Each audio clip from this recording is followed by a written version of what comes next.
Siya yung leader. Hello.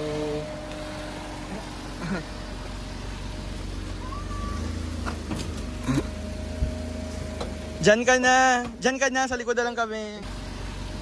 Hi, Carlo. Hi! Welcome to Japan!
Kung magagawi kayo sa summer sa Kyoto, isa sa mga outside Kyoto trips na pwede nyong pantahan ay ang Omatsuzaki dito sa Shiga. Yan, kung makikita natin, tanaw natin ngayon ang Biwa Lake, Japan's largest lake. It's just 1 hour drive away from Kyoto. Pwede rin kayong mag-tren ng dire-diretso. So makikita natin lahat ng locals nandito. Amazing.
Number 2 sa mga outside Kyoto trip na pwede nyong gawin ay ang bisitahin ang Biwako Valley.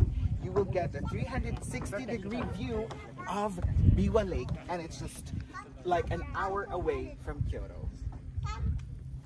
And to reach this viewpoint, kailangan mong sumakay ng ropeway at pwede ka ring mag-lunch dito like sa restaurant na makikita natin sa likod.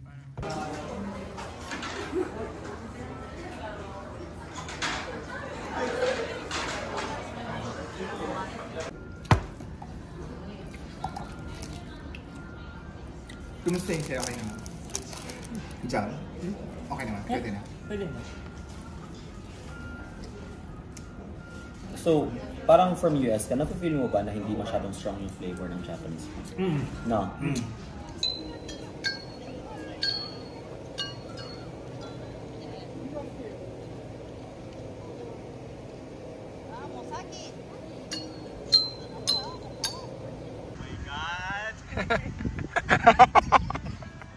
Takot sa...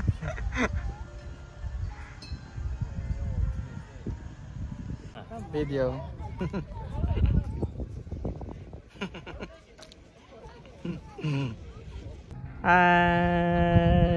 Yan. Pak.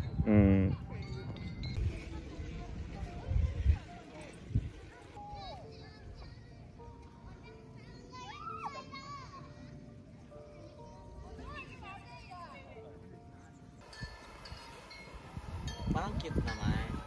Parang fun naman siya. Tara, try natin.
Another outside Kyoto trip na pwede niyong gawin tuwing summer ay ang pumunta sa Suma Beach dito sa Kobe.